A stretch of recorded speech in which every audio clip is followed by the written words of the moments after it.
നമ്മുടെ എല്ലാവരുടെയും കഴുത്തിൽ ടാഗ് ഒരുമിച്ചൊന്ന് വായിച്ച് എന്താ എഴുതിയിരിക്കുന്നത്?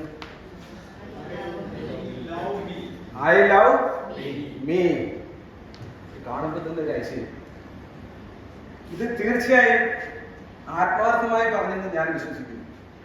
അങ്ങനെ നിങ്ങൾ എത്ര പേര് വിശ്വസിക്കുന്നു? ആരും ഇല്ലേ? ഉണ്ടോ? ഒന്ന് കൈ നോക്കി. ഇപ്പോഴും ചിലരൊക്കെ പകുതി പൊക്കുന്നു, ചിലർക്ക് പൊക്കാനുള്ള മടി, ചിലർക്ക് രണ്ടു കൈ പൊക്കാൻ കഴിയായിരുന്നു. എന്താണ്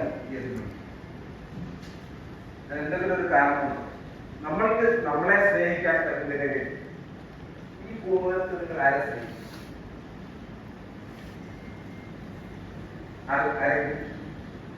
ആരെയായിരിക്കും നിങ്ങൾ സ്നേഹിക്കുന്നത്? നിങ്ങൾക്ക് നിങ്ങളെ സ്നേഹിക്കാൻ പറ്റുന്നില്ലെങ്കിൽ പുള്ളിക്കാരി ഇരിപ്പുണ്ടോ?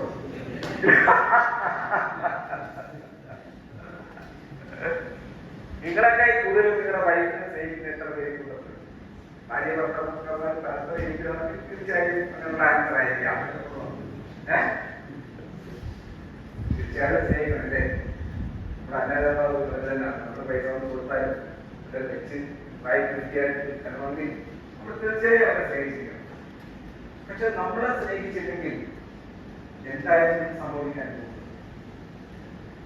ഭാര്യമാരാണ് പറഞ്ഞു പറയാം, നിങ്ങളുടെ ഭർത്താവ് സ്വയം സ്നേഹിക്കുന്നില്ല, അതൊന്നിച്ച് എക്സസൈസ് ചെയ്യുന്നില്ല, ആവശ്യമില്ലാതെ വാരി കഴിച്ചിട്ട് ആരോഗ്യം നശിപ്പിച്ചു.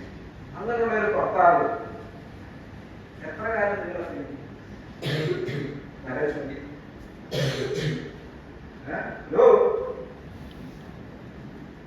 പെട്ടെന്നൊരു വല്ലാത്തൊരു സിറ്റുവേഷനിൽ പോയില്ല. ചോദിച്ച് ഇഷ്ടപ്പെട്ടില്ലയോ? പെട്ടെന്ന് വേദനിക്കുന്നു. എന്താണ് നിങ്ങളെ തടയുന്നത്? നിങ്ങൾ 100% നിങ്ങളെ സ്നേഹിക്കാൻ നിങ്ങൾക്ക് എന്തുകൊണ്ട് കഴിയുന്നില്ല? ഓക്കെ, ചിലരൊക്കെ കൈപൊക്കി നിങ്ങൾ 100% നിങ്ങളെ സ്നേഹിക്കുന്നു. ആരെങ്കിലും വളണ്ടറിയായിട്ട് പറയും എന്തുകൊണ്ട് നിങ്ങൾ നിങ്ങളെ പൂർണ്ണമായി സ്നേഹിക്കുന്നു? നിങ്ങളുടെ ക്വാളിറ്റീസ് എന്നല്ല ഞാൻ ചോദിക്കുന്നത്. നിങ്ങൾ സ്വയം നിങ്ങളെ സ്നേഹിക്കുന്നുണ്ടെങ്കിൽ അതിന്റെ ഒരു ഉദാഹരണം എന്താണ്? ആരെങ്കിലും ഒരാൾ മുന്നോട്ട് വന്നാൽ നമുക്ക് നമ്മളെ പൂർണ്ണമായി സ്നേഹിക്കാൻ സാധിച്ചാൽ മാത്രമേ മറ്റുള്ളവരെ സ്നേഹിക്കാൻ സാധിക്കൂ. താങ്കളുടെ കാര്യം ഞാൻ ചോദിച്ചു. ഞാൻ എന്നെ പൂർണ്ണമായി സ്നേഹിക്കുന്നത് കൊണ്ടാണ് എനിക്ക് അതുപോലെ മറ്റുള്ളവരെ സ്നേഹിക്കാൻ സാധിക്കും. നീ നിന്നെ പോലെ തന്നെ നിന്റെ അയൽക്കാരനെ സ്നേഹിക്കുക എന്ന വചനമാണ് ഈ ചോദ്യത്തിലൂടെ എനിക്ക് ഓർമ്മ. Okay, thank you. ഒരു പക്ഷേ അദ്ദേഹം ദ്വീപിൽ നിന്ന് ഇവിടം വരെ അദ്ദേഹത്തിനെ സ്നേഹിക്കുന്നതിന് വരത്തില്ലായിരുന്നു. അത് തന്നെ എന്നെ സംബന്ധിച്ചിടത്തോളം അതൊരു വലിയ ഉദാഹരണമാണ്. നമ്മൾക്കൊരു വലിയ കരഘോഷം.